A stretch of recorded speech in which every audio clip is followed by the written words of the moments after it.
Hello, welcome to Recentered, episode 11. My name is Gary from the YouTube channel Immersed Robot, and joining me as always is Rog, also known as Flute Rogie, and this week we're also joined yet again by Lee, also known as Dazednetic. He joined us a couple of episodes ago, and actually I'm not going to start with you, Lee. You've already been on, you're an old guest, so... you old news, I suppose. We're going to start with Rog this time. Well, that's I was like querying why you've got me back on, because I'm just thinking that everybody else is still away on holiday. And then, that's why am I joking? You're in a convenient time zone, mate. That's it, yeah, I know. That's it, yeah. We can always rely on Lee. But Rog, why don't we start with you anyway? Because it's been a while since our last episode, just before Christmas. Well, I think it was a week or week and a half before Christmas we had the last one. So we've had a bit of a break. But why don't you catch us up with what you've been up to in VR and just in general? Yeah, I mean... Me and Christmas, we've got an understanding. I leave it alone, it leaves me alone, and we're all good there. But I've been playing quite a lot of online stuff. The usual again. Lots of games of Among Us, walkabout, mini golf with people off the Rendered Reality Discord. But jumped into a bit of an oldie, Battlezone, which I'd never got around to playing very much, and I'd never played it. I'm not sure I've played it multiplayer before. But it's a bit of an old one now, a few years old, and based on the old Atari game. But it was BMAC, or Instant Karma, he goes by on the RR Discord, was wanting to see if anybody wanted a game. So I had a good 2 or 3 sessions with that, and one of them were about 3 hours long, I think. Although we did get carried through the game at one point by a couple of guys from I think it was Kazakhstan. Oh, right. was this on PSVR or PC? Because it's on both, isn't it? It's on both, yeah. No, I'm playing on PC. There was reports before that it didn't work properly on PS5. But somebody was saying the other day it's mainly down to the menus, and that once you get into the game, the actual game itself works okay. Although I can't check that now because my old PSVR seems to be dying. It seems to be on its last legs. Oh, nice. It knows it's going to be replaced soon, so I think it's like, given its last. Well, you might still need it for the old titles that don't get updates or anything like that. The problem is, for some reason, when I turn it on now, because the PSVR it's like an RGB stripe pattern for the subpixels, and they are literally like that. If you think of a pixel, it's divided into 3 vertically. You've got the red, green, and then blue. And all the blue subpixels on my display, for some reason, are now permanently lit, which, of the arrangement of the subpixels, means I've just got a permanent screen full of blue lines overlaid over absolutely everything. So yeah, it seems to be dying, unfortunately. Yeah, it's not even worth repairing, is it? I mean, you might be able to get a second-hand headset, but like you say, you're replacing it, getting into the new stuff anyway, I suppose. Yeah, it's probably not a lot to get a new one. You do seem to be able to buy like the bits and pieces separately, like either the headset or the breakout box. And this is the thing. I don't know whether it's the headset that's gone wrong or whether it's maybe like something to do with the HDMI in the actual breakout box. Maybe there's something on the pass-through there that's gone wrong, and it's just sending a signal that's lighting up those pixels, so I don't know which is wrong.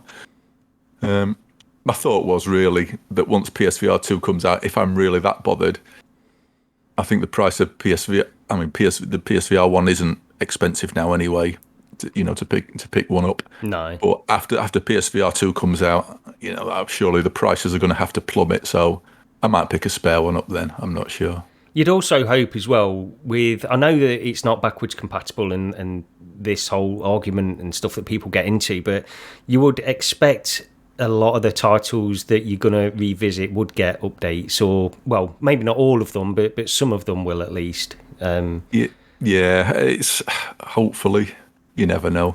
I think a lot of titles are just going to end up being abandoned. I think a lot of them are just going to get lost. Yeah, possibly. In the Russian news stuff, yeah.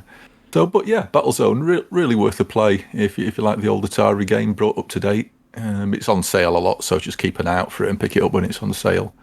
But another one, which I think we mentioned this when I was talking about that Tiny Tracks before, but Mini Motor Racing X Yes. I noticed that was on sale for the PSVR before my headset died. So I actually picked up the PSVR version because it was less than £2. It was really cheap. So I picked that up, and I've been playing a lot of that. Rush as well.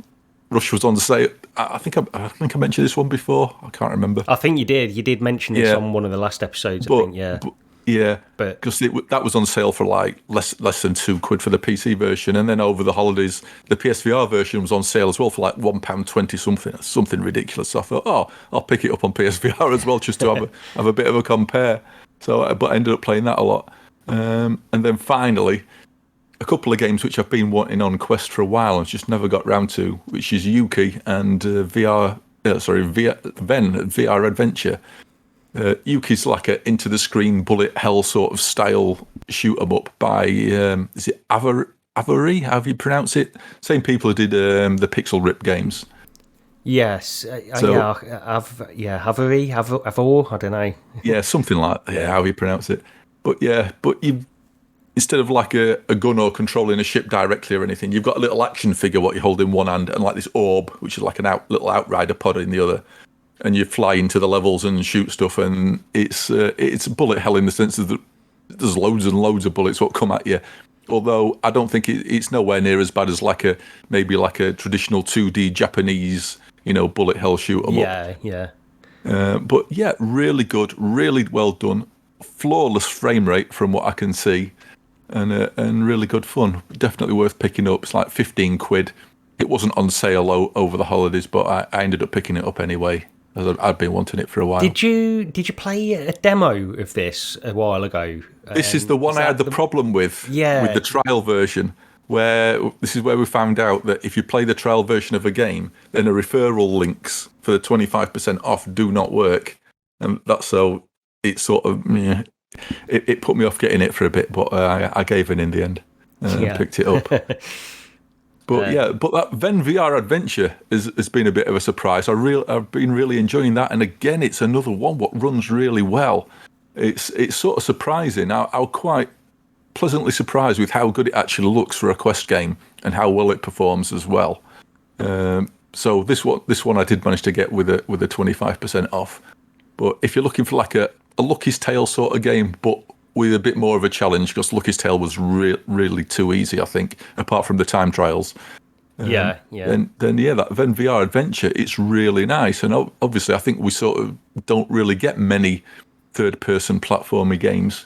And this is, it doesn't do anything particularly new or stunning or surprising, but it's really well done. And if you're a Quest player, then give it a go. But it's on Steam as well, and I imagine the PC version looks a little bit nicer. But yeah, nice game, enjoying it. Yeah, it's definitely a solid platformer, and like I say, it's got a challenge to it. Definitely, because I only played the early version of it. I got sent an early version, like a demo, basically. I think it was just the first level, but the first level was quite long. It takes a while to get through, and it took me a few different attempts. It's not an easy platformer at all.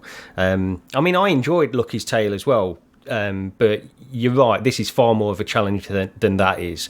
But yeah, really good. You've played Ven as well, haven't you, Lee? Yeah, it sounds familiar. I'm sure this was on Viveport, so I think I've tried it on that a while back, though, because it's like you sort of move in. It's hard to explain, isn't it? Like forwards, but it's like in an angle, isn't it? You're constantly moving into the screen. Although you can rotate the camera around if you want to sort of like, alter your view. But it's mainly, like a Ox type thing. I know which one you mean. Yeah, I do know which one you mean. Yeah. Okay, so that's what you've been playing. Is that everything that you've been up to over Christmas then? All your usual titles and then those as well? Yeah, pretty much. There has been a few, some multiplayer stuff, quite a few free multiplayer titles that I've been playing at the weekend with a mate of mine. But I think I'm going to leave those for another time and invest a bit more time into them. And if the news gets a bit slow on upcoming episodes, it might be worth sort of going into those in a bit more detail. But there's some good free games out there for Quest. Yeah, I know the one that you mentioned and has recently gone free to play, Blast On. It's a great game, but yeah, we can get into that another time. We can, But yeah, Blast On, Tower Tag, and Hyperdash are the three main ones I've been looking at. All worth a look at, but yeah, talk about them a bit more another time. Yeah. Okay, well, let's go over to Lee then. It's you've been doing stuff anyway. Well, you've had PC problems, haven't you, as well? That's the other thing. PC problems since November last year. So I'm trying to fix one thing, and then something else breaks. I've had trouble with OBS. I've had trouble with microphones. I've had trouble with hard drives. So yeah, it's been a great few months. Well, why don't you catch us up on everything you've been doing in VR anyway? And did you have a good break over Christmas? Yeah, it was good, Gary. Thank you for that. Well, I say that. I did have a really great idea of recording the video at my mum's. She lives in the Yorkshire Dales, and I was going to go up there and do a bit of a vlog type thing, and then record some Pico 4 pass through playing Fruit Ninja, like in a field where all the sheep are and stuff like that, just for a laugh. Unfortunately, it rained for 4 days solid, so I didn't get to leave the house. And I think the vlog video I put up on my channel is like a minute long. That's all I managed to record. But it's maybe something like that I'll try and do in the future, because people seem to like that short little 1 minute thing, I suppose. But yeah, I quite enjoyed doing that.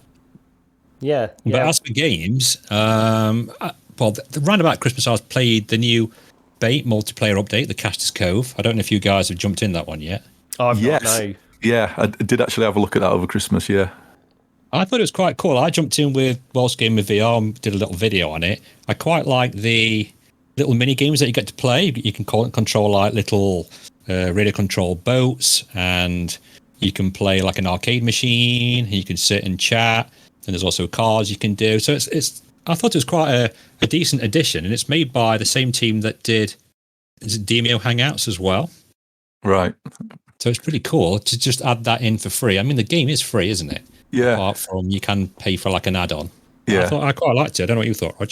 Yeah, no, I played through this. I think I've mentioned it before, but I played through this on the go ages ago. So a couple of years ago now. But I did go back in to have a brief look at the multiplayer with a mate. And yeah, the little boat racing thing and those sort of little mini games, it reminded me of when you were a kid and you used to be at the seat side, or even they used to have these sort of things at Alton Towers back in the day where you'd put your 10p in and you get a radio-controlled boat or a tank, and it's that sort of thing. And yeah, it's fine, it's okay. But the actual fishing game's pretty good. I mean, for a freebie, it's I think it's really good. I mean, we nipped into, I think, is it Penguin Point or Penguin Cove, something like that, and had a quick go trying to get the fish there. Yeah, I think it's quite cool. Especially you can have like four of you just chilling out. It's not too competitive as such, really, is it? You just have a laugh, and I thought that was quite good. Say it's free. I really enjoyed that. Yeah, I mean, they could easily charge a $5 for it and nobody would complain. Yeah, definitely, yeah. But also, other than that, I've been playing quite a few VR mods. I played Little Orpheus. I don't know if I think I mentioned it in the chat. Did. I think we briefly talked about this the other week. I think it's one that's on my wish list. I've not played it yet, though. It was on a sale for like £6, but I think I picked it up in December just to try it with Depth 3D, but I couldn't get it to work till the other day. And what it is, it's a side platform, but it's designed in that way where you've got objects in front of you and objects behind. So in Depth 3D, I thought that looked really cool. Yeah. And I managed to get that working. And so I might put a video out about that. But it was only because VRAN helped me sorting that out. He's the king of Depth 3D. Sometimes on games, if you're trying to get them to work and it's not showing anything up on the depth map, because you can flick like a depth map on and it shows you different shades of grey and black. So for the 3D of that, and if it's all plain white and you can't get anything, I've found that's usually because is it MSAA is on in one of the settings, one of your graphic settings. If you turn that off, then it pops up straight away. And unfortunately on Little Orpheus, there was nothing like that. It just got low, medium, high, and ultra. So yeah, as soon as I put it onto low, and it must have turned that off, and then it popped up straight away. But strangely enough, it didn't affect the graphics any. Even though I put it on low, it still looked exactly the same. Yeah, nice. Sometimes do that, these games, though, don't they? It's like this. I do sometimes. It reminds me as well when, like, Digital Foundry, when they compare settings and stuff, and they'll talk about all these different little aspects that completely pass me by. I don't always notice the difference between these. The thing is, you notice it on a Digital Foundry video because they're zoomed in by about 500%. Yeah. That's true. So I'm going to hopefully get a video out of that and show it so that you'll be able to watch that actually in your VR headset as well. So it'll be 3D in the headset. but I've been playing Bendy in the Ink Machine, the VR mod from Team Beef. Your wife's not impressed with the latest video, apparently.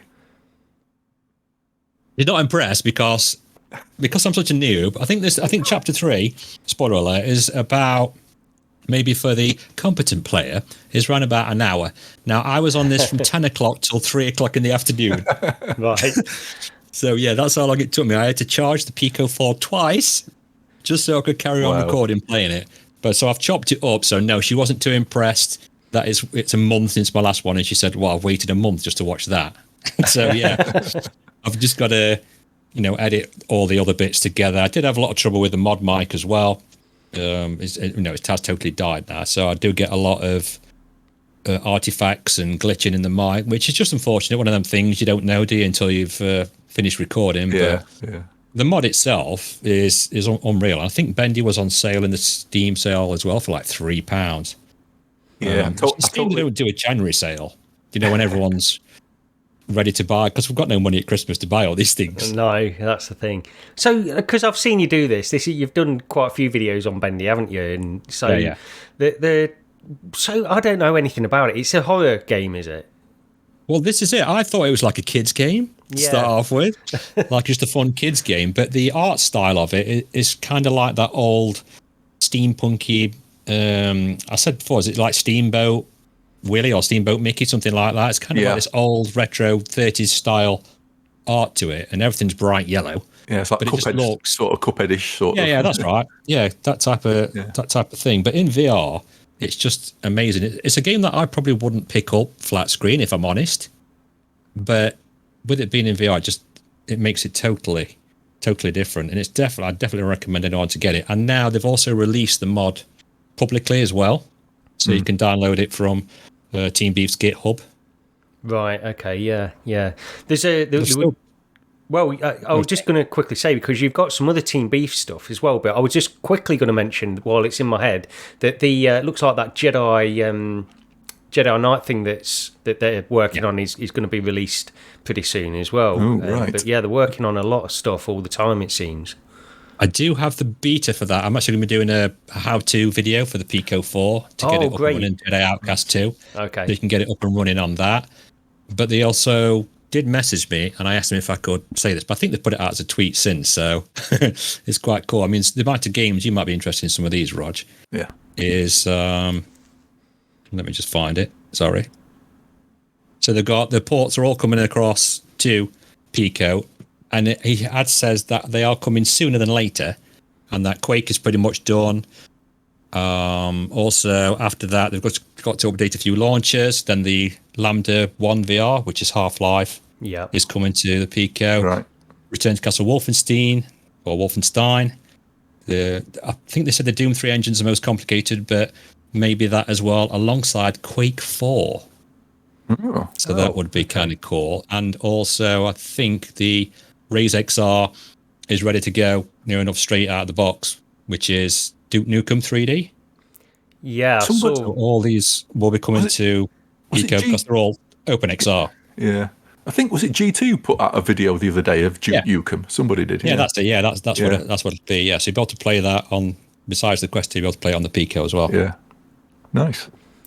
Yeah, so because you picked up Return to Castle Wolfenstein as well, didn't you? I did. It was £1 in the Steam sale. I thought, well, I'm sure I can scrape that together. I mean, it's one of those games I can always remember. I'm going off on a tangent, so just reel me in. You know, when you first get your PC, and I got Half-Life and Unreal Tournament, and then I can remember picking up Return to Castle Wolfenstein pretty much straight after that, and kind of falling in love with that game. And I got my mate into it too, Andy. And he ended up being like in the top 10 or whatever it was in the world competitively. So I think he quite enjoyed it as well. He never invited me to play multiplayer somewhere. I don't know. I'm surprised at that. I've still got my boxed CD copy of Wolfenstein. I did look at the mod on the Quest, and it's like, for me, the game hasn't held up very well. No, in all it's honesty. not. I don't think it's very boxy, square, grey rooms, and it's sort of in between. I noticed this. It's not one that because I picked it up and I played it on the Quest as well, and I played, not too much, maybe an hour or so, and it's one of those ones where it's sort of caught between not being retro enough and not being new enough as well. Yeah. But in that space that's not quite, it's like a bit like Half-Life, but Half-Life is just a better overall game anyway, that you can sort of get past it. But it's in that sort of area, I feel, that game is. But yeah, it's not one of the better ones, but it's still, you know, the amount that they're putting out there, there's going to be something for someone, isn't there? I'll be interested. They're even putting a vote on as well on the Patreon. So if you, I mean, I don't get employed. I'm not employed by them, or I don't get sponsored by them or anything. But if you go on the Patreon and sign up, you can actually vote for what game you'd like them to try and sort out next. So that could be interesting. Yeah, I remember him talking about this, and I think I mentioned it on a few episodes ago. It might have been last time you were on, Lee, actually. But because what the guy who started it, the Dr. Beef, he was originally saying that they have to choose the certain games based on like how open the code is and if it's been open sourced and stuff. I don't know if that's still the case or not, because he seems to be doing a lot of different titles now. But I don't know. But yeah, there's a lot of stuff out there, and I'll keep an eye on it. I'm interested in the Jedi Knight one. So yeah, I'm really interested in that because I mean, it's been, when would that come out? It's got to be, well, is it 30 years ago, 20 something years ago since I played it last? So by all accounts, it works pretty well. Yeah, it looks on the pretty Quest good. 2, and it's like a direct port near enough. So it will be interesting to get that up and running. So fingers crossed I can get that sorted soon if nothing else breaks. Yeah. Okay. Is that it, or anything else that you wanted to mention? No, that's it really. Apart from like trying to sort various mod mic issues and things out like that. And I think I've just got a few more things to send to them, and hopefully they'll send me a replacement. The one I'm on now is actually Proud HTK's spare mod mic, so a big thank you to him for letting me steal this until I can get mine sorted. Yeah, it's not good because you use that a lot. I've noticed you use that a lot in your videos and stuff. I use it for 99% of the videos. Yeah.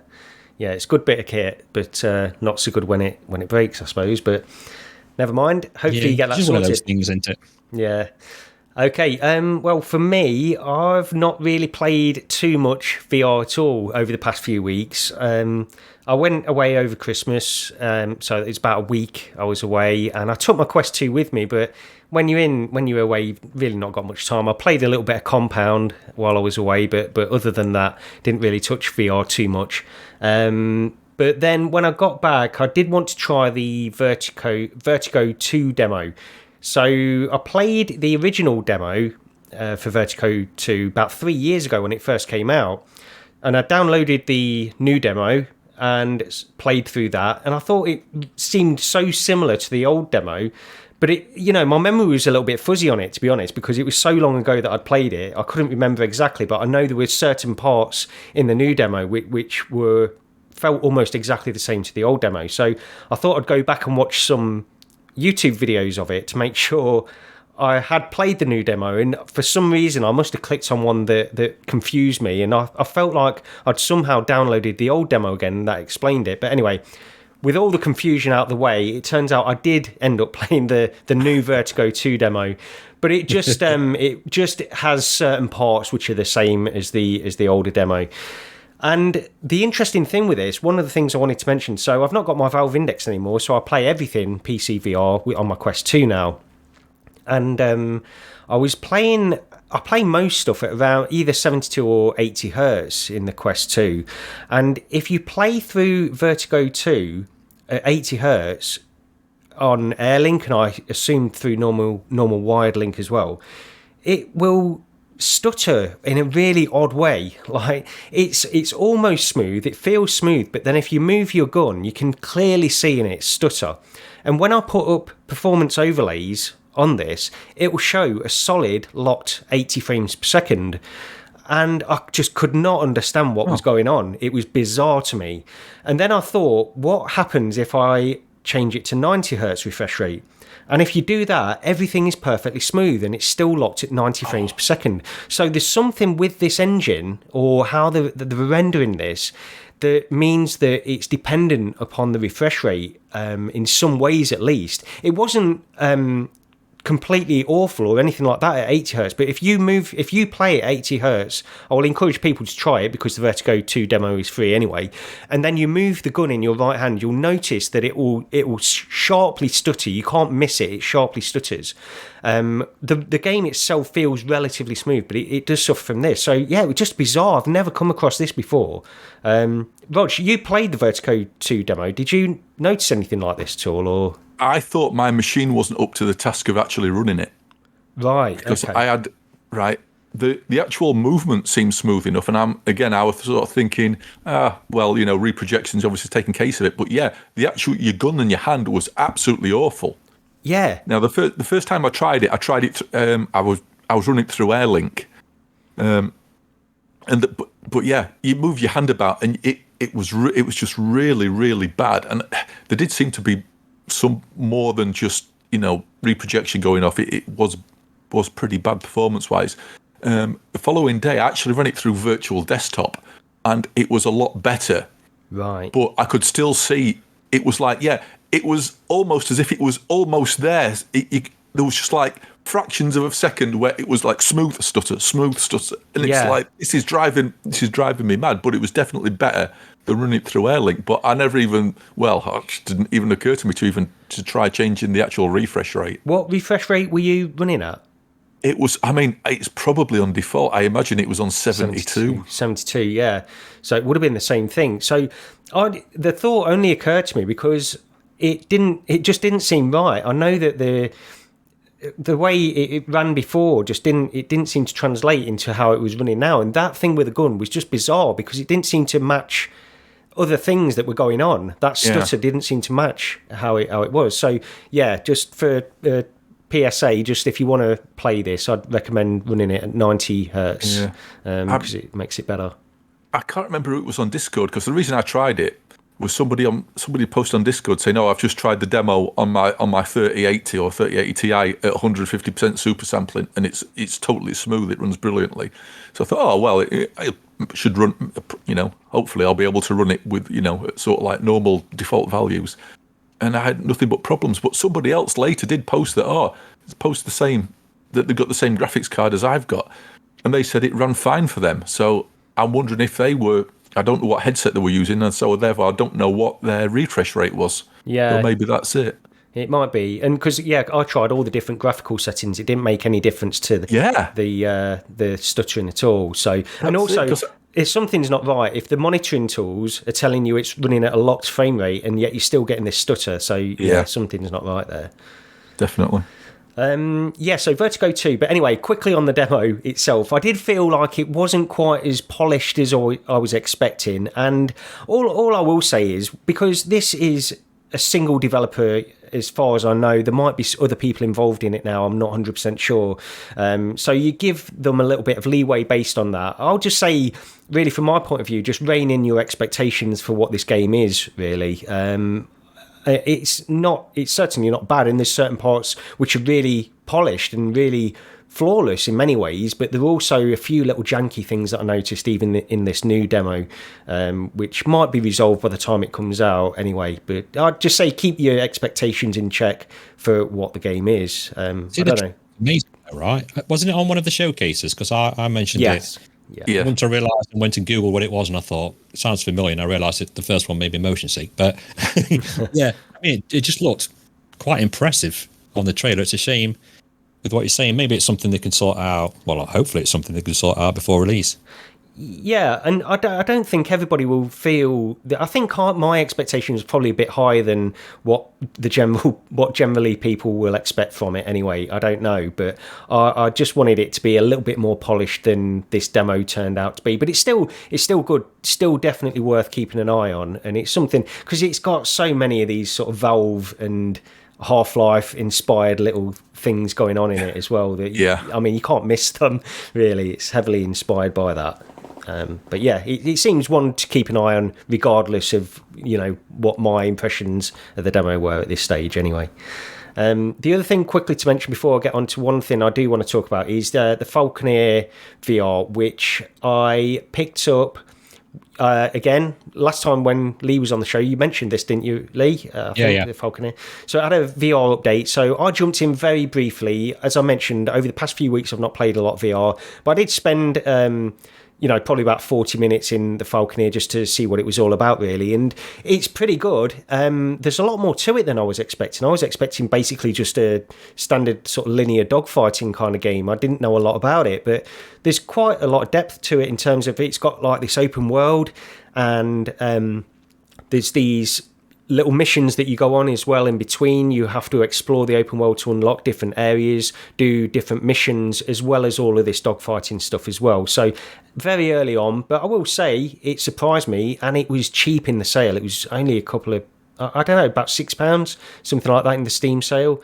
So if it goes on sale again, I'd say pick it up if you like this type of game, but I need to get in a little bit more before I can have a proper impression. Yeah, I need to try it because when I installed it, I just installed it just to see how it ran, really. And then I got to the loading screen, with all the lightning and things like that, and the waves, and I was quite impressed just by looking at that.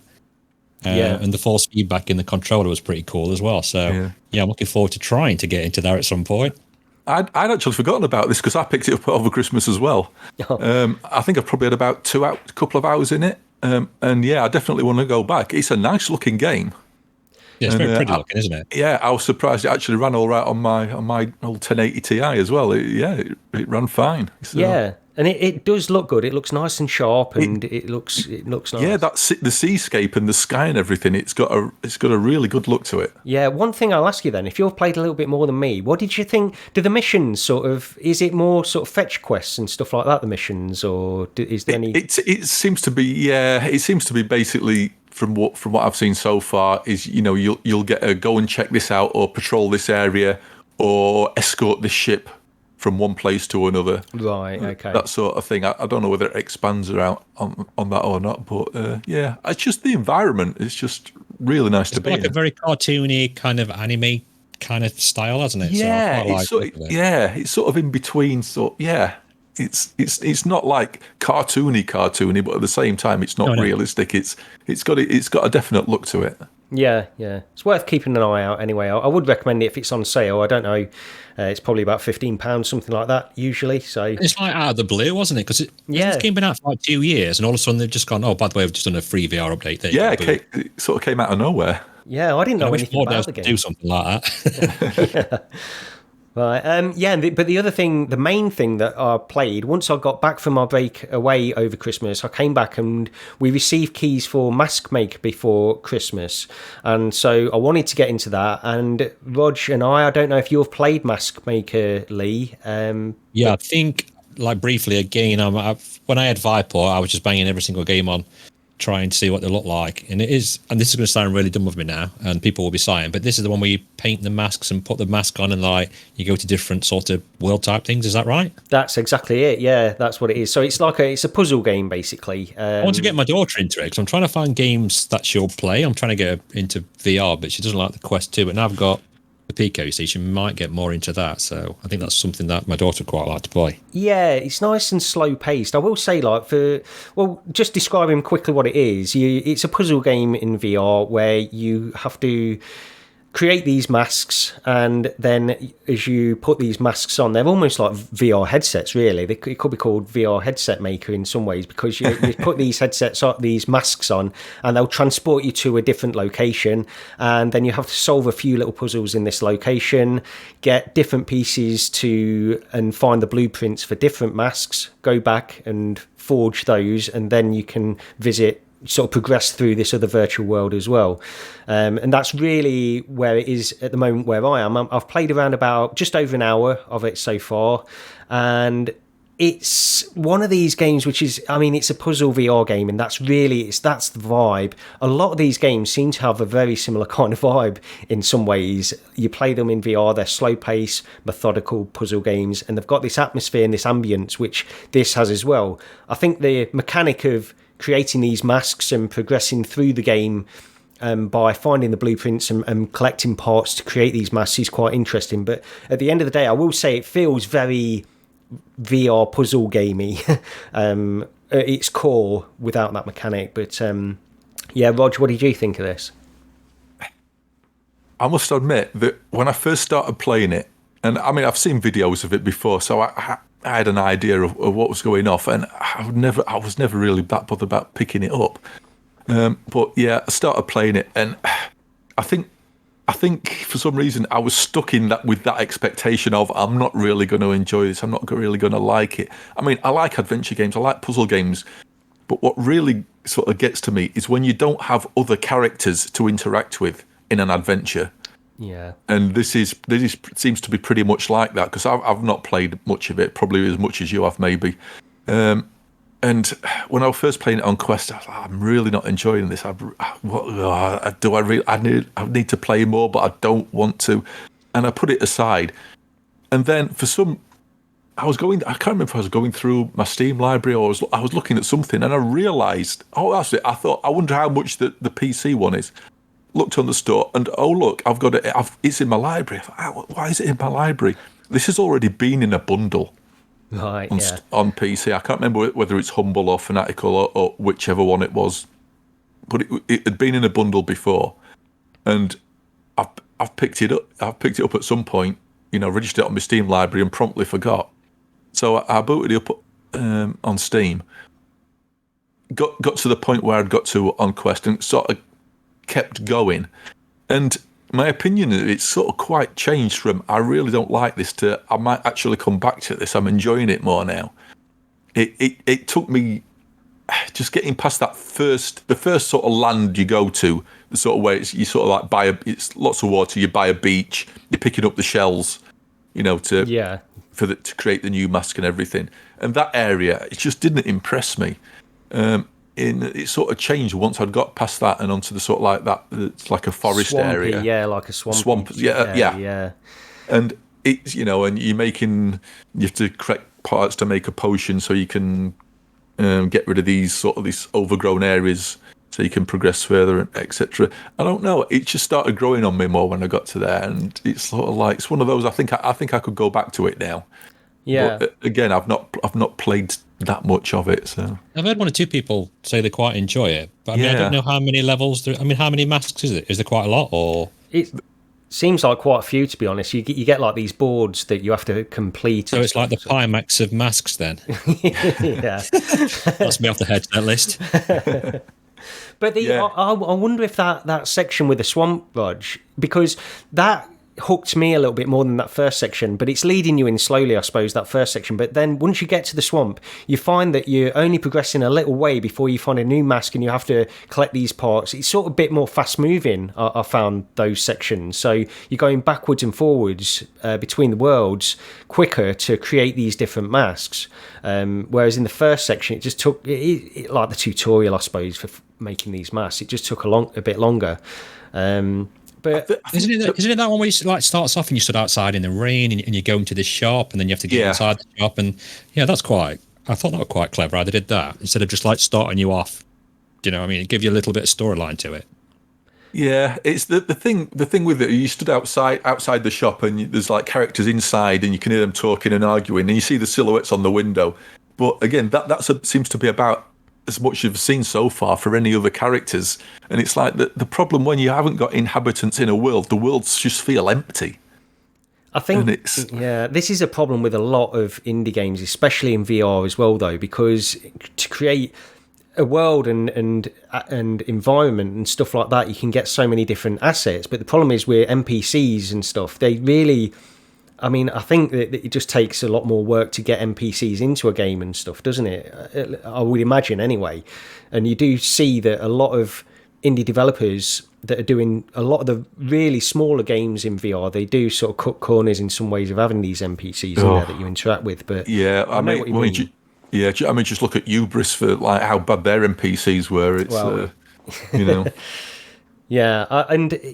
it's but overall, it's one of the, like I say, to me, like the overall vibe of it and the atmosphere and everything, it's very VR puzzle game. That's the overall takeaway I get from it. The actual mechanic of making these masks is pretty interesting, and it helps that you're going into these different worlds and with different environments and stuff like that. I like it where they mix things up with the environments and keeps things interesting from that point of view, at least. Yeah.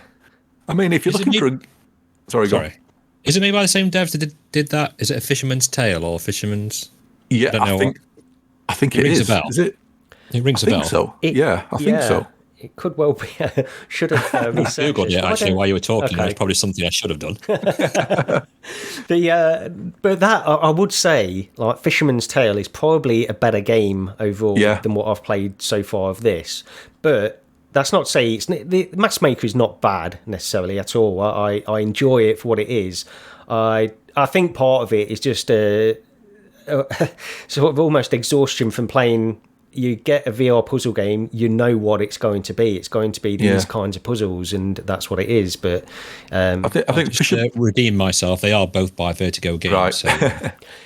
Well, I know Vertigo Games published Maskmaker, but I don't know if they actually developed it. Maybe they did. Maybe they did. Inner Space VR.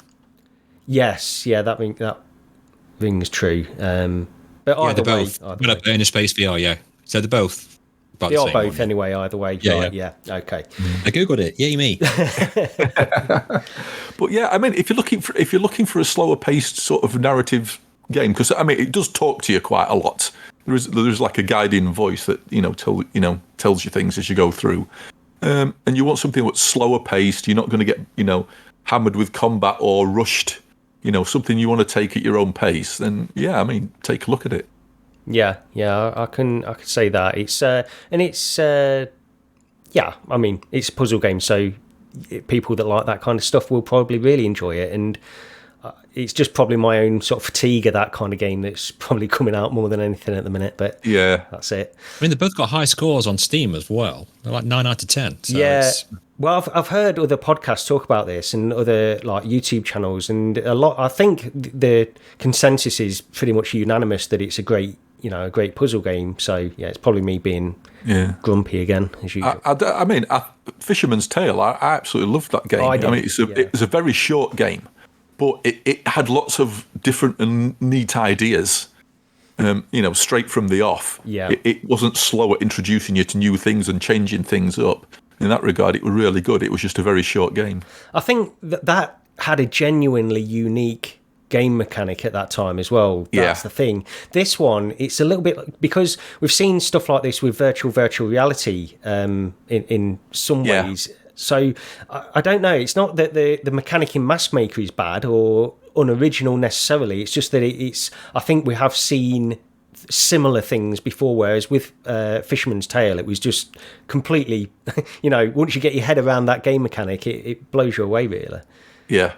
Okay, well, that's pretty much all I've been playing. So not a lot of VR actually over the past few weeks, but I'm hoping to get back into it, and we'll see. Actually, I want to get back into the old favourites that I've not got into for a long time. Elite Dangerous I want to get back into. I tell you, part of the reason I've not played Elite Dangerous is because I'm still travelling towards Colonia and I'm so bored. So bored. I need to just get there and then get back to the ball to do normal missions, because it's just mind-numbing now. I thought I had this grand scheme of I'm going to go to Colonia, I'm going to collect all this exploration data, which I have collected a lot of, and then I'm going to make a fortune. It's going to be fantastic, all this exploring.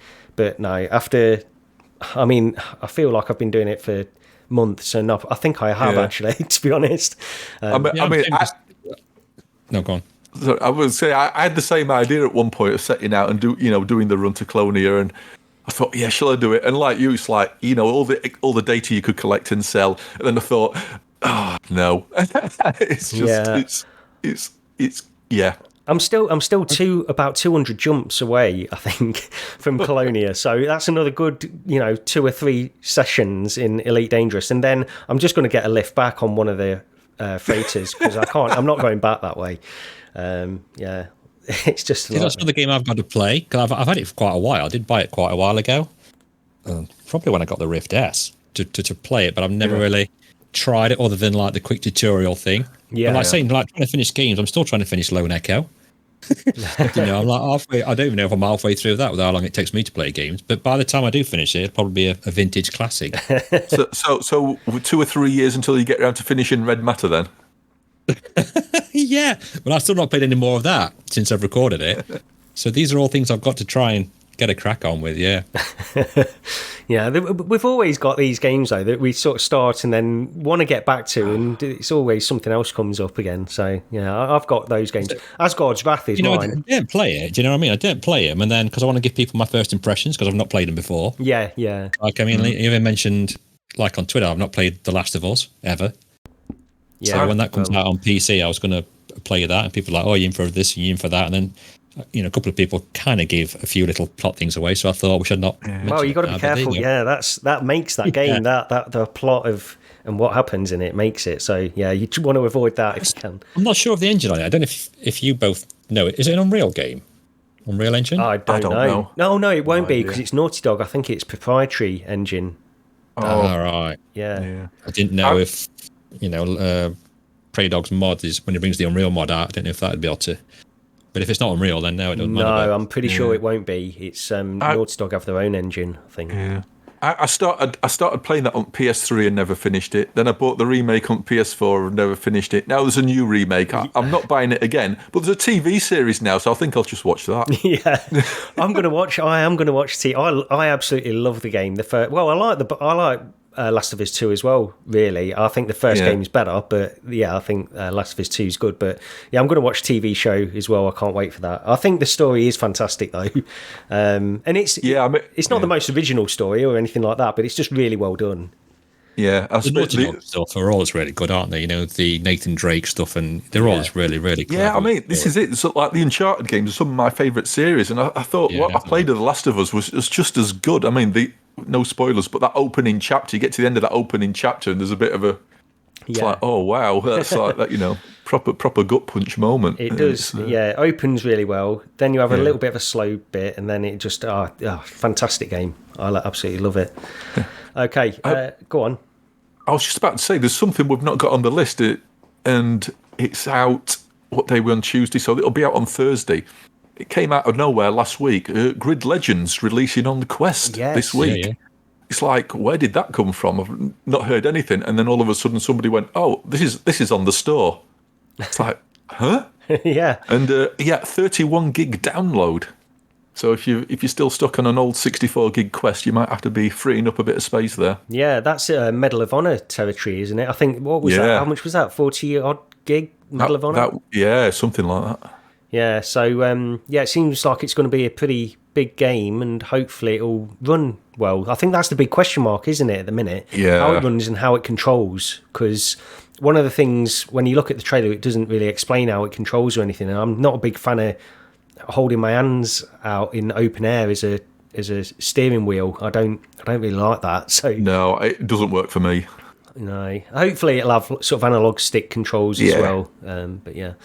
That's one to look out for. You're picking it up, aren't you, Rog? So I'm going to wait because I want to hear your impressions. How many players is it multiplayer-wise? I think I asked this, didn't I, when we were talking about it the other day? It is multiplayer, but I don't think they said on the store how many players it is. It isn't cross-play, so you can't play it with any other platforms. So you can only play with other Quest players. Yeah.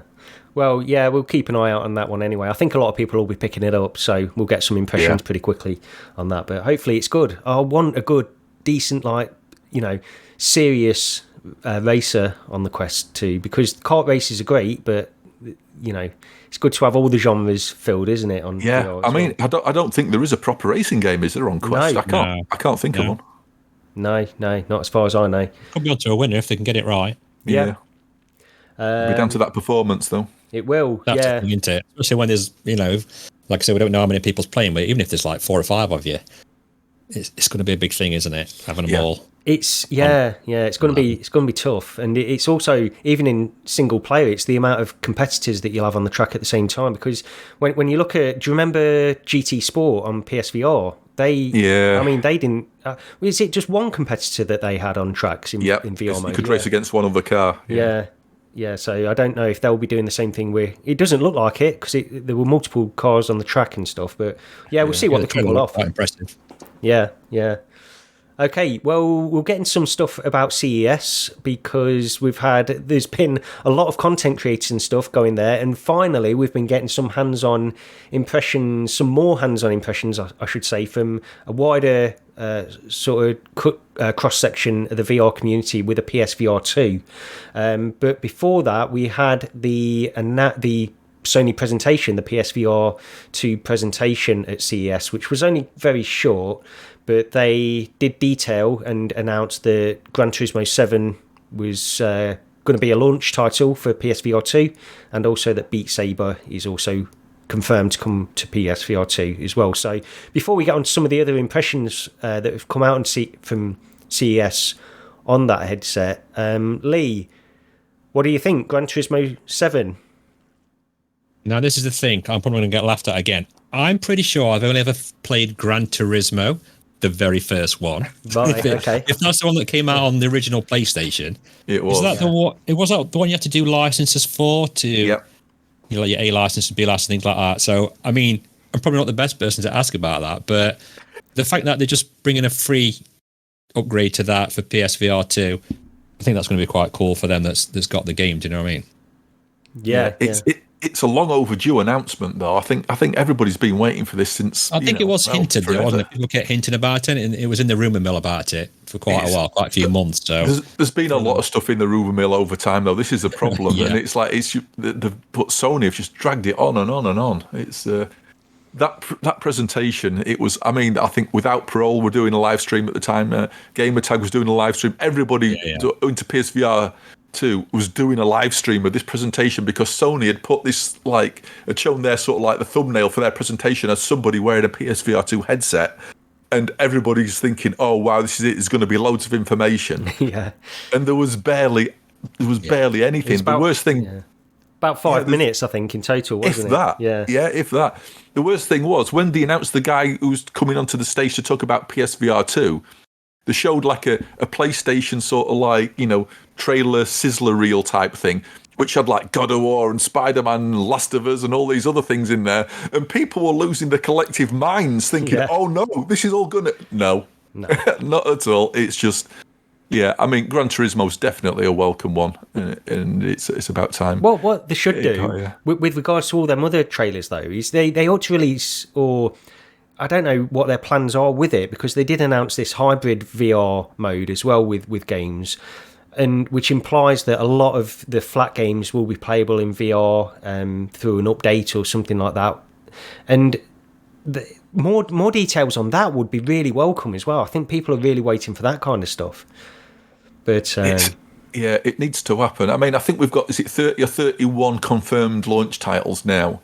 And then Ian Higton from Eurogamer did a video the other day on his VR Corner of like 90 odd games that are actually in development. So there's going to be a lot. There's going to be a lot of software over the year. Yeah. There needs to be some more heavy hitters. I know the Killzone rumours sort of resurfaced again. Yep. So that could be a solid one. Now that is one I have played. I played Killzone 3.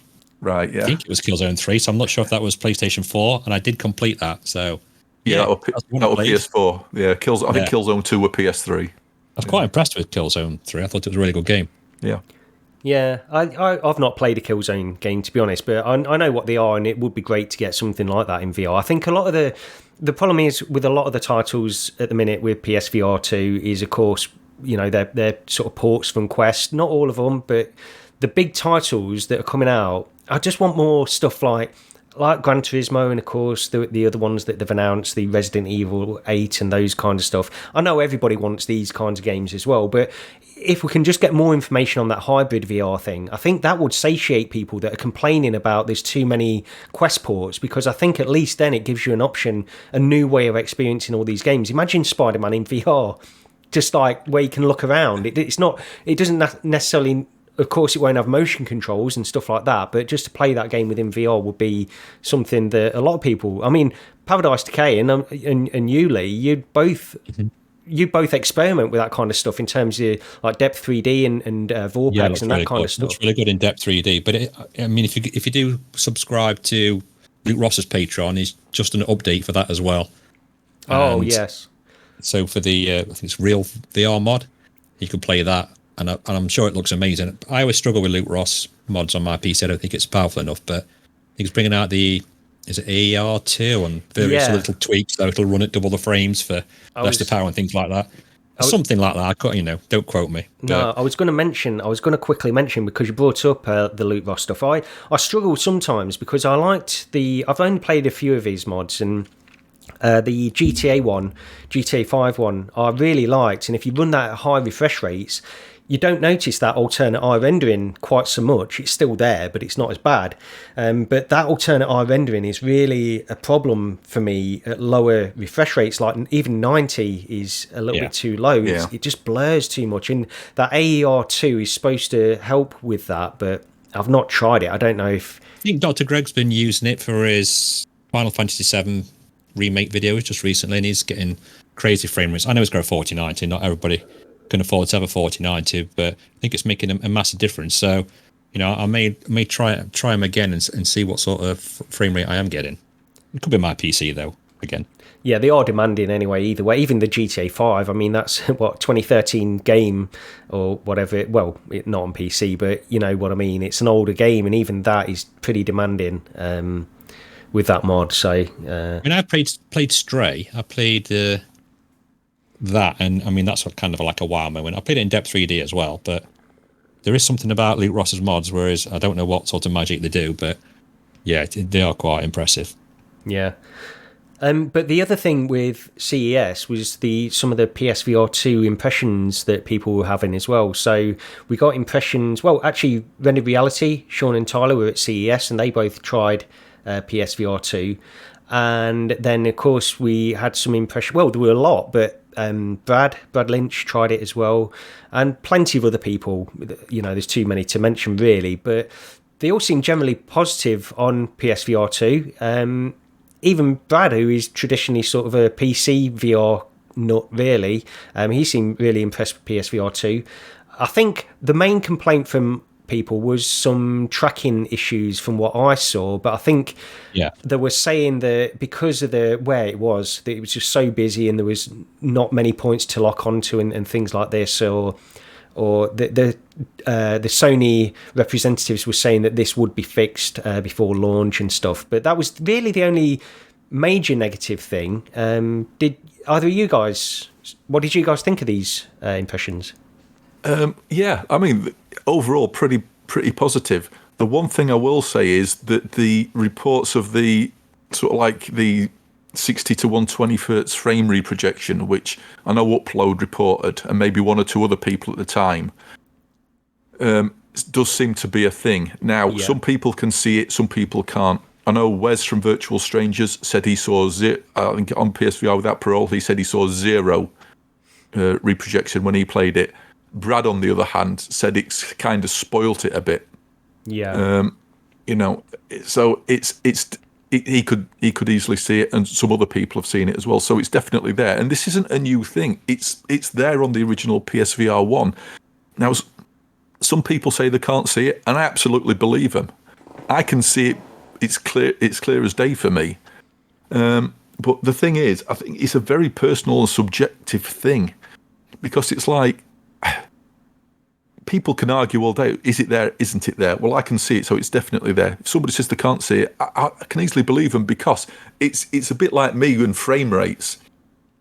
If I drop down to 30 frames a second, it's absolutely blatant. It's obvious, and I think for most people, you can see the difference between 30 and 60 frames a second on a monitor. Yeah.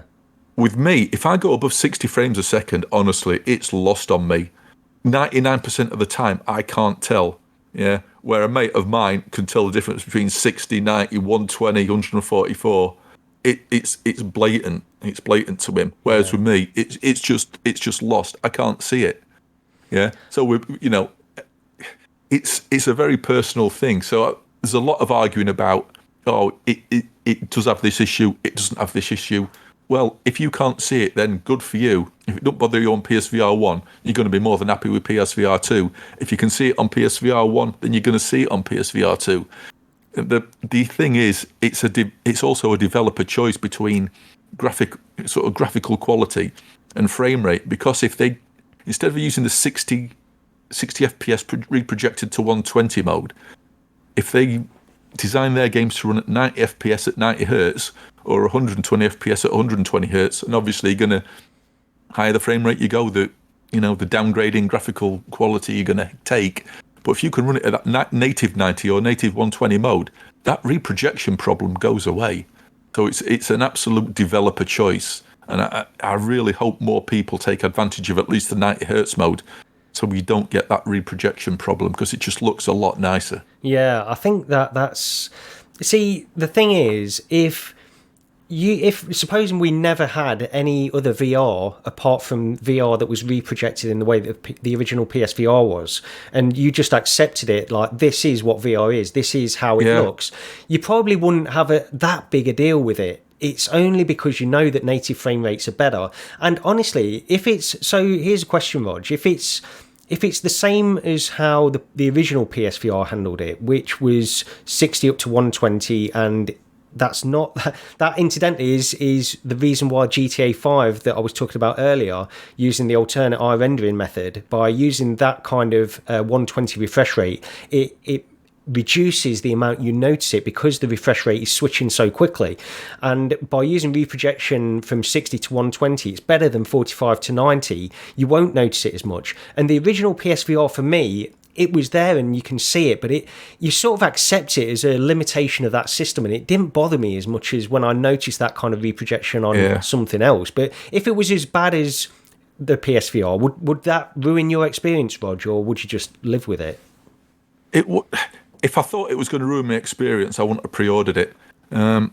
It's like when I went back to my PSVR over Christmas before it started dying, or even before that when I played Resident Evil 7 earlier this year, bizarrely, it didn't bother me as much as I remember it bothering me in sort of like the years past, like when I first got PSVR or whatever. It's really odd in that I think I prefer PSVR now more than I actually did back then.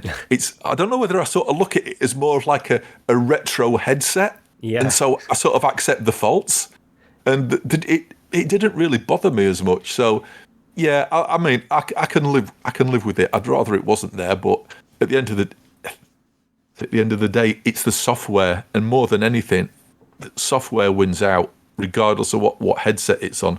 And it's like, as much as I like a lot of the games what there are on Quest or PC, it's drastically, but those systems are drastically missing some proper quality, decent and deep content. Yeah. I'm getting to that point again where I'm just fed up of the bite-sized or very, as much as I love arcade games, the very arcadey experiences you get. I want something, meatier to sink my teeth into. Yeah, well, this is part of the reason why I like to revisit things like Elite Dangerous. That's like a staple. Microsoft Flight Simulator. These are, because the deeper experiences, and you do get, I certainly get a bit exhausted with these smaller little titles that we keep getting on the Quest, and there does come a point where you just think, I don't want to jump into this one at this point. But just quickly, I started calling it the Alex syndrome because we've kind of been spoiled by having that. I mean, how many years old is Alex now? Is it 2 years, or is it up to 3 years? It'll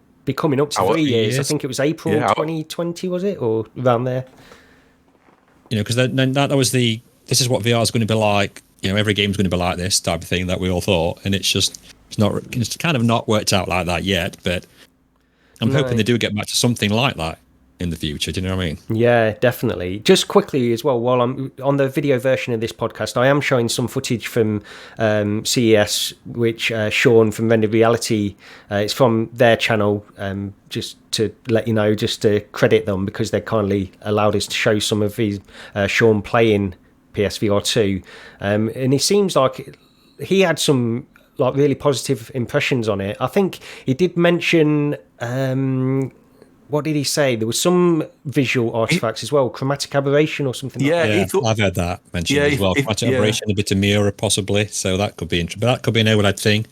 I'm not entirely sure whether that could be something fixed in maybe firmware updates or something like that. A few people have said that. I know I was chatting to him on Discord, and he said Cass and Shari mentioned they could say exactly the same thing as well.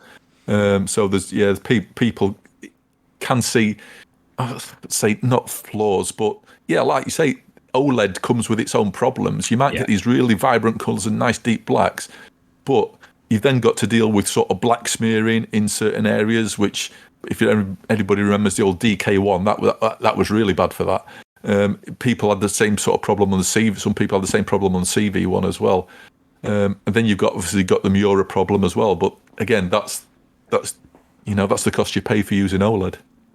Yeah, that's it. The thing with tracking as well, I've heard quite a few people saying they're having tracking issues, but from what videos I've watched on YouTube, it is quite a dark. If they're all playing in the same area, I don't know, I presume they are. It is quite dimly lit and very dark where they are playing. Yeah. So I immediately thought, just bang a couple of lights up. You know what I mean? That'd sort that out. So there you go. So you can have that one for free. I mean, I don't. It sounds like they gave out quite a lot of reasons why it was happening, because obviously somewhere like that, there's going to be massive high amounts of bandwidth from Wi-Fi and Bluetooth. Oh, yeah, definitely, yeah. And apparently they had I think four PSVR systems also set up within close proximity to each other. So where you see the wall behind somebody playing, demoing it, there's somebody on the wall behind that with another PSVR2 system playing as well. So they were saying the thing that could have added to the entire problems. And if you go back to that the videos from earlier this year where you had Mike from VR Oasis and you had Heaney from Upload VR and all the other people, when they got invited to the Sony offices, the tracking there was spot on. So I say it's not a problem. It's a result of the environment that we're demoing. I just thought that, and the light, like I said, the lighting problem. I'm watching it thinking, I got to raise my TV brightness. What's going on? Why are they playing in the dark? It just made no sense. No one seemed too concerned about the tracking. They did. I think they felt the need to mention it, but no one seemed too concerned by it. Did you guys see the IPD? How do the the little graphic with the eyes. And, I thought that was quite cool. That looks pretty neat. It's got eye tracking on, hasn't it? So it sort of picks up where you're looking with your eyes and dials your IPD in like that. I've seen a lot of people asking on Twitter what the IPD range is, but I mean, I still don't know yet what the IPD range is, and I don't know if it's been mentioned before. I think somebody said when you're actually setting that up on PSVR, it doesn't even tell you the actual value.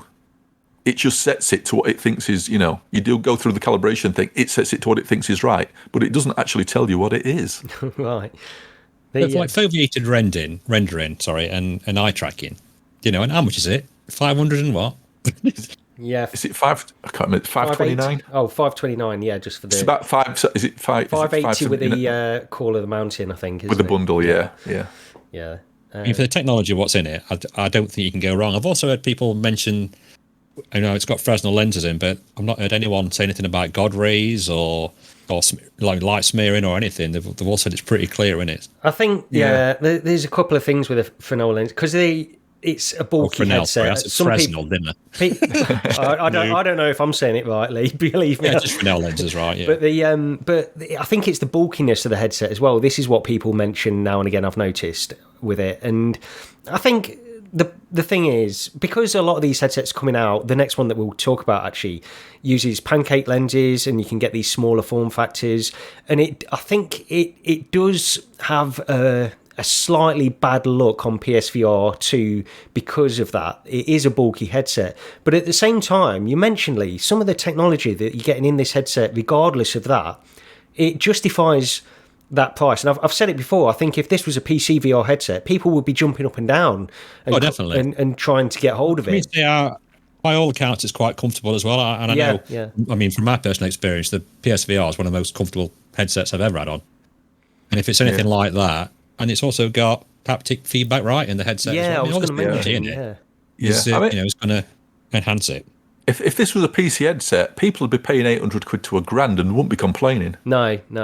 I think even then, though, I will say, I do think even then people will be comparing it to some of the generation of headsets that are coming out now with pancake lenses. I do think that would come up as an argument. But at the same time, the thing is, this is a headset which is very good value for what they're piling in there anyway, that it's difficult to really complain too much about that. And the only reason the price comes up is because it's tied to a console and it's more expensive than the console. So it's a difficult look for them, but it's not unjustified. It's no way unjustified, I don't think. And I really want to try one. I want to try one, but I also feel like I need there to be more content for me, really, before I can jump onto it yet. Well, I know for a fact on the day of release, I shall be sat outside Paradise Decay's house, waiting for the delivery man to come.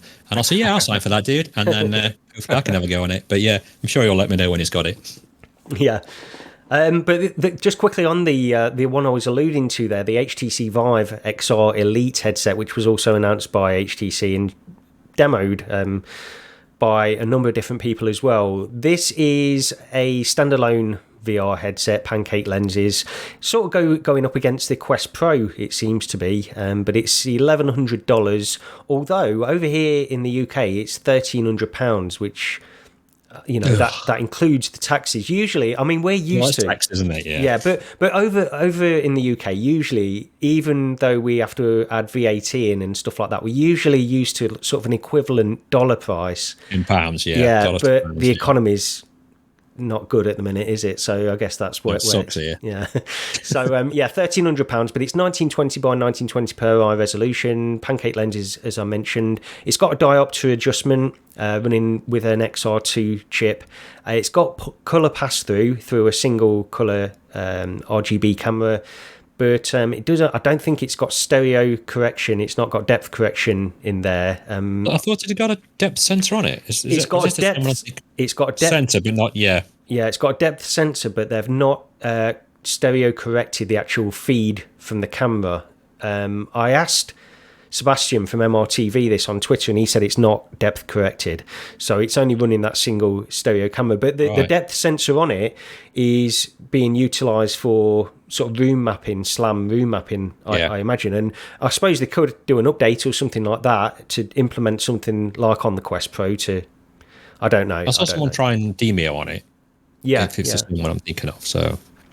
Yeah, I mean, the other interesting thing, because it's got this hot swappable battery. This is the one that was rumoured by and sort of leaked by Brad yet again a month or so ago, and it's the one where you can take the battery off the back of the headset and use it in glasses mode, where you connect a cable to an external battery and then you can sort of lay down. It's sort of for media viewing and stuff like that. So it's got some good stuff, and it was getting a lot of good impressions from the people that tried it at CES. And again, this is another one I'd really like to try. I think it actually looks like a really nice headset. I would as well. From all the things I've seen, I mean, like, it's got the things on there, like you say, it's got, I mean, the diopter adjustment. Yeah. These are all little tiny things that I'd love, manufacturers to keep putting in as a standard for headsets.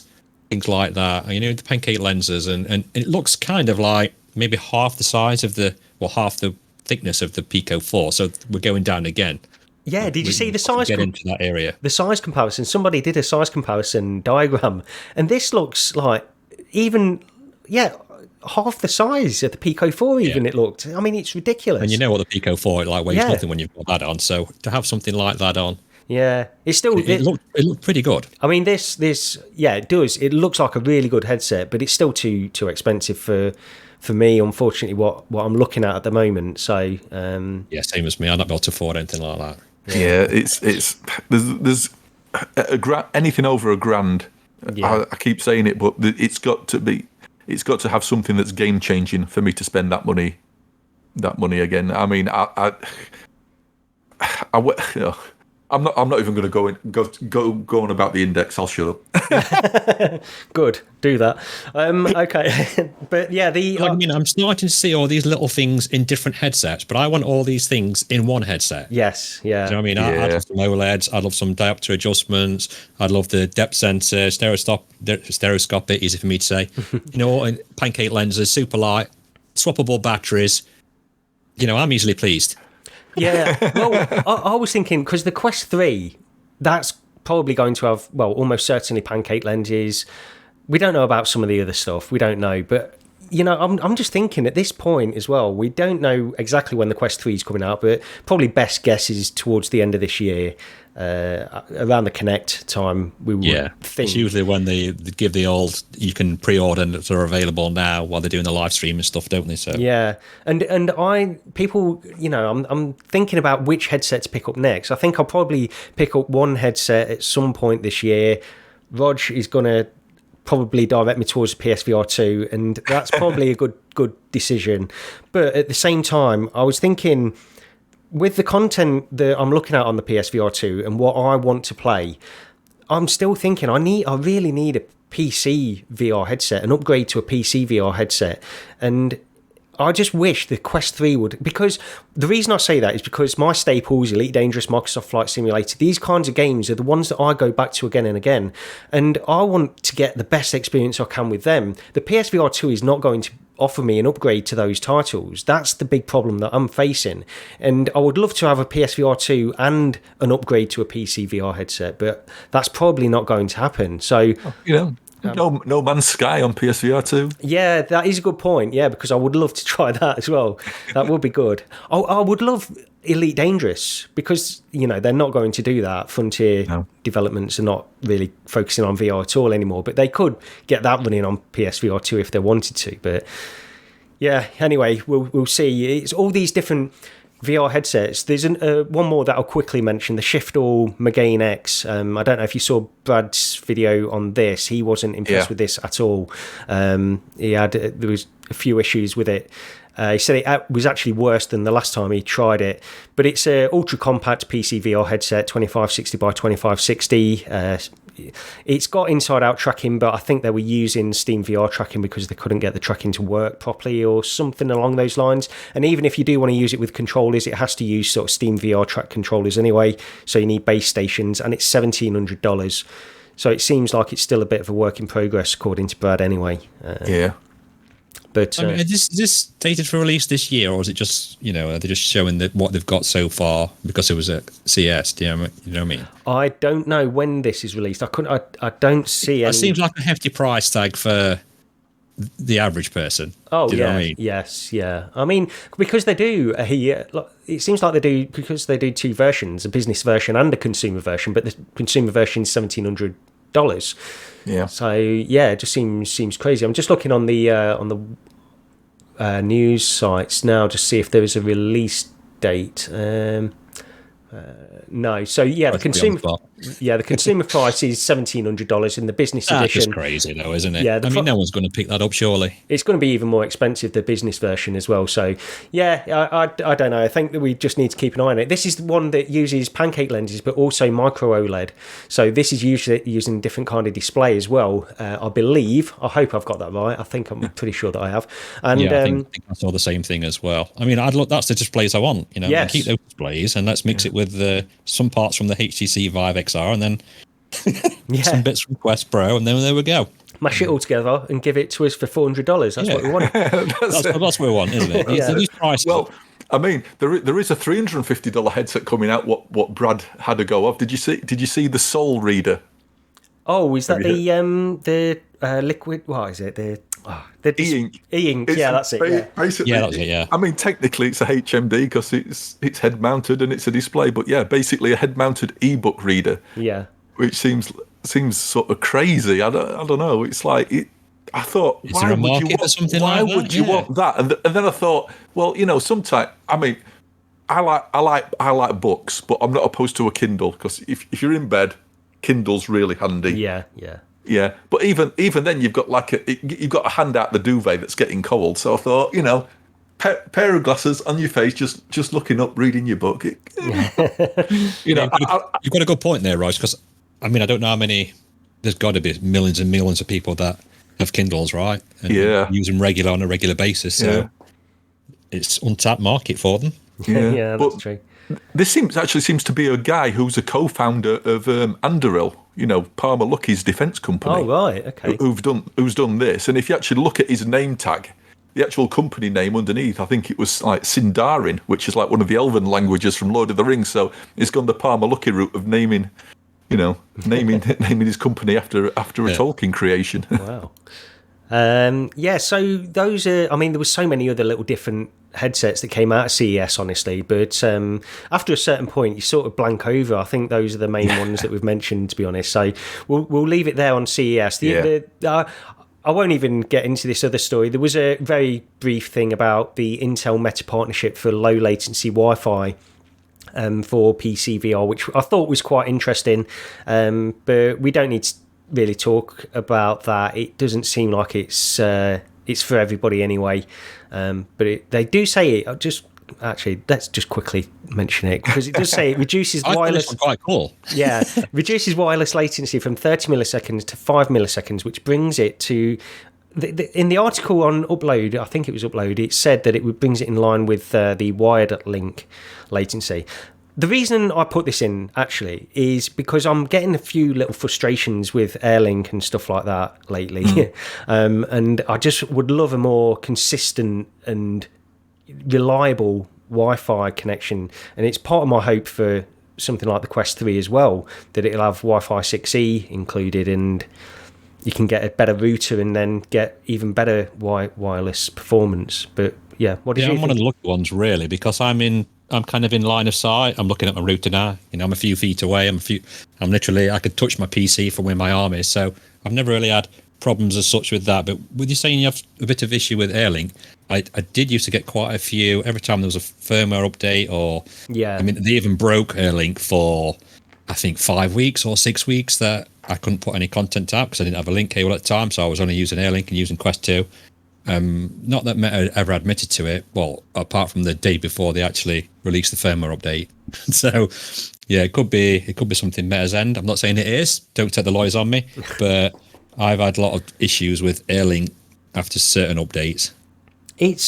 To me, it's a bit like I just noticed. I actually got an email from somebody that was speaking about this because they were watching some of the videos on my channel about performance tests, and they were talking about Airlink and how they're getting these micro stutters. And I've started to get these, and I'm sure I never had these little tiny stutters, even though performance software is telling me it's running, there are no drops and stuff. There's still these little glitches and stuff, and it's people will say it's network related, and I understand that, but I'm running on dedicated routers, 2 of them that I alternate between 2 rooms, and I never used to have this problem, so I don't know what's going on with it, but it's just frustrating that you can't get a completely clean wireless experience with it. Have you tried virtual desktop? Yeah, I get a similar thing. It's the thing is with virtual desktop is I do find it more intensive in terms of performance than Airlink. I tend to go towards Airlink, but it's like I played Moss Book 2, and if I played it with virtual desktop, I'd get occasional reprojection in sections, and I wouldn't get that on Airlink. I know I probably need to dial in my settings on virtual desktop. You get a lot more freedom to do that kind of stuff in virtual desktop, so that's probably the path that I need to go to, I suppose. Yeah, I've played about with it a bit recently, and on my system, I think virtual desktop definitely runs better. It just seems more solid. I get less frame drops. It's just a better experience. The issue I've got with virtual desktop is in some places I get a lot of colour banding, especially in areas like where you say you've got like fog, you've got a gradient. Yes. Yeah. It's almost as if the colour depth is being reduced when it's been sent over. And that isn't there on Airlink. Yeah. It's maybe worth jumping into the diagnostics, Gary. Do you know on Airlink and just having a look, playing around with some of the settings in there. Yeah. I used to change a couple of options in there. It's been a while since I've used Airlink. Yeah, I've experimented quite a bit with it, but you can always probably tweak things a little bit more as well. But this is one of the things that's a little bit frustrating. Going from a Valve Index to using a Quest 2 exclusively for PC VR stuff as well, you do notice that the performance demand is there. It's more on a Quest 2. It just is. And it's frustrating that you can't tweak things with such ease as I could with my Valve Index. I could really dial in settings on that. With the Quest 2, there's seems to be more complications and like multitude of different things that you have to check with it, which I probably should do. Again, I've not been in VR for quite a bit over the last few weeks, so I've tried to... I mean, saying all this, I've been using virtual desktop with the Pico 4, exclusively now on my channel as well, maybe for a month or so, 2 months, and I've actually packed the Rift S up today. Oh, really? Okay. So there you go. Yeah. So RIP to my Rift S, and I'm saying all that. I'm probably going to get loads more problems now I've said that.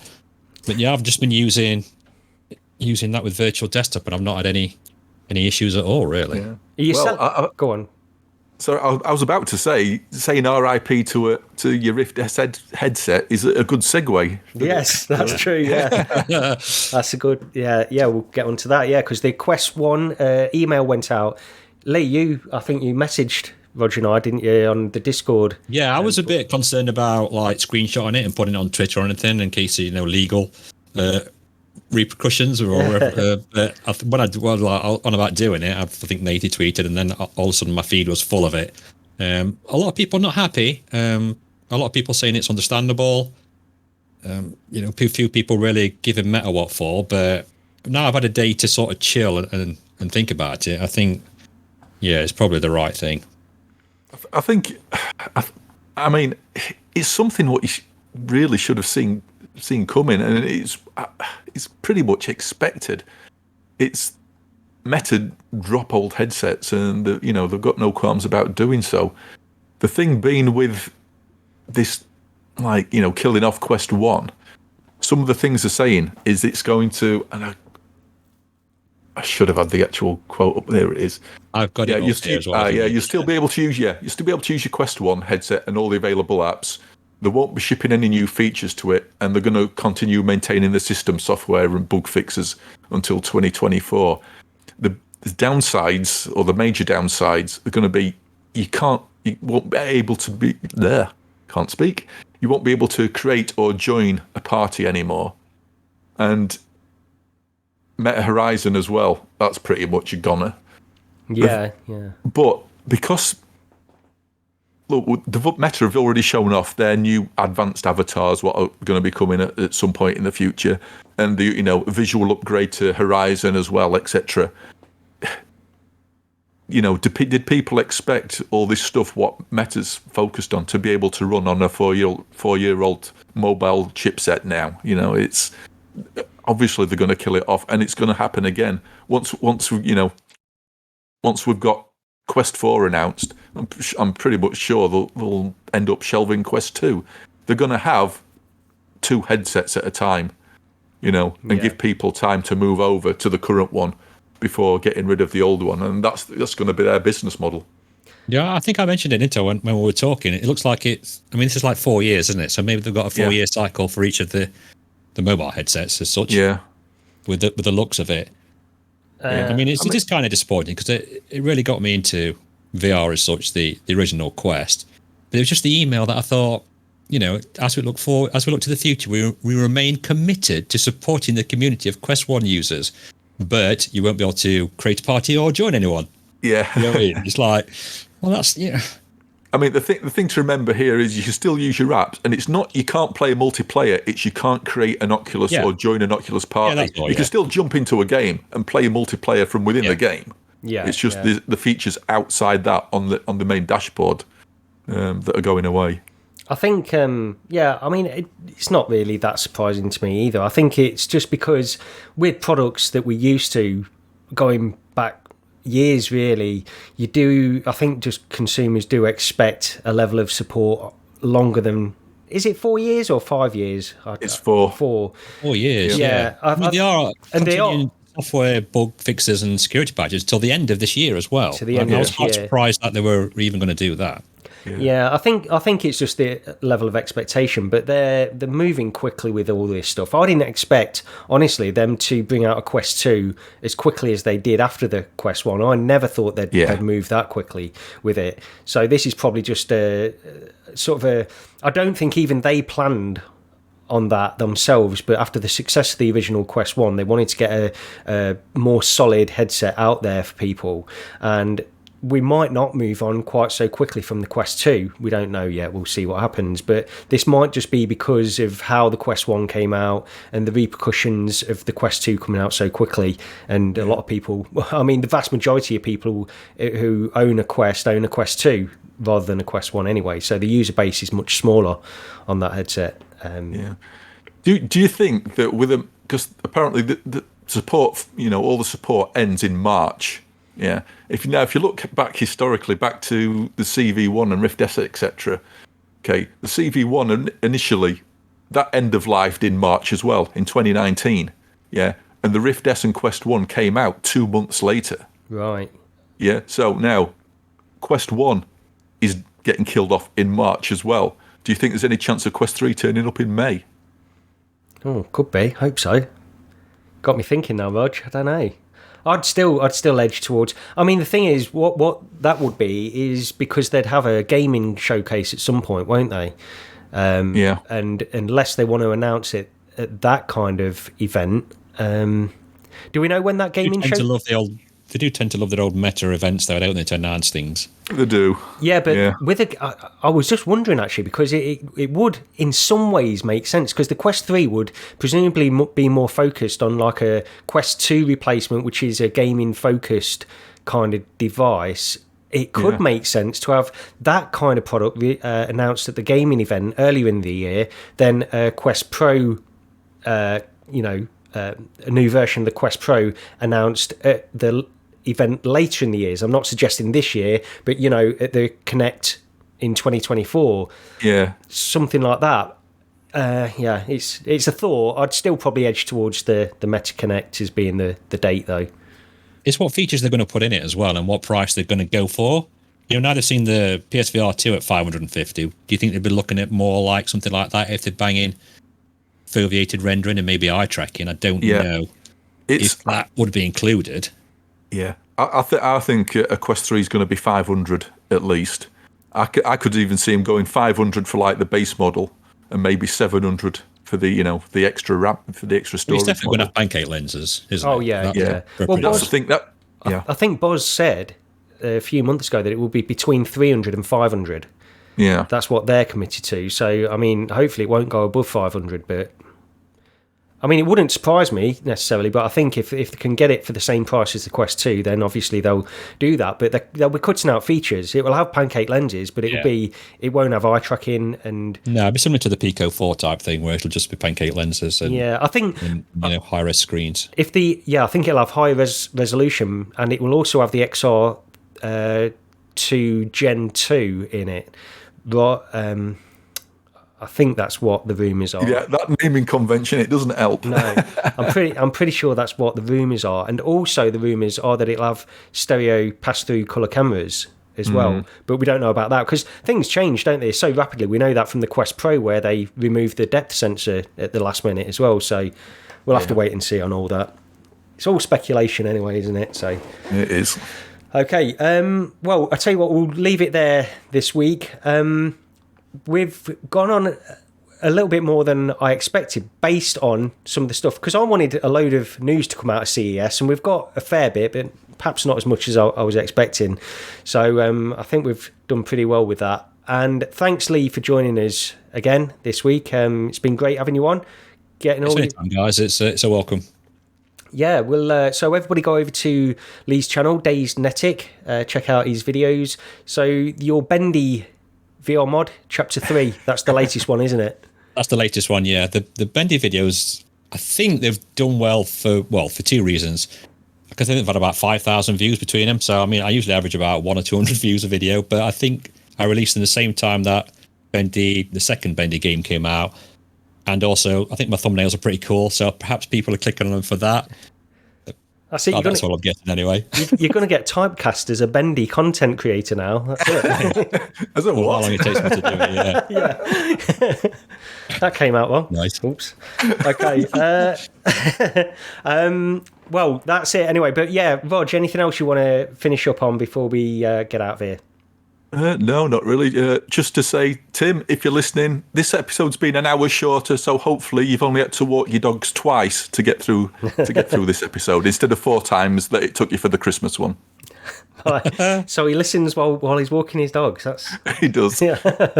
Okay, right. Well, yeah, thank you everyone for listening and watching. If you've chose to watch this on the YouTube channel Immersed Robot, you can check it out there. It's got timestamps in the description. I'll put that all out there as well, just so it's a little bit easier to skip through some of the waffle that we tend to get to now and again. But yeah, that's it. We'll see you in a couple of weeks. Thanks, and we'll see you next time. Cheers, everyone. Take care.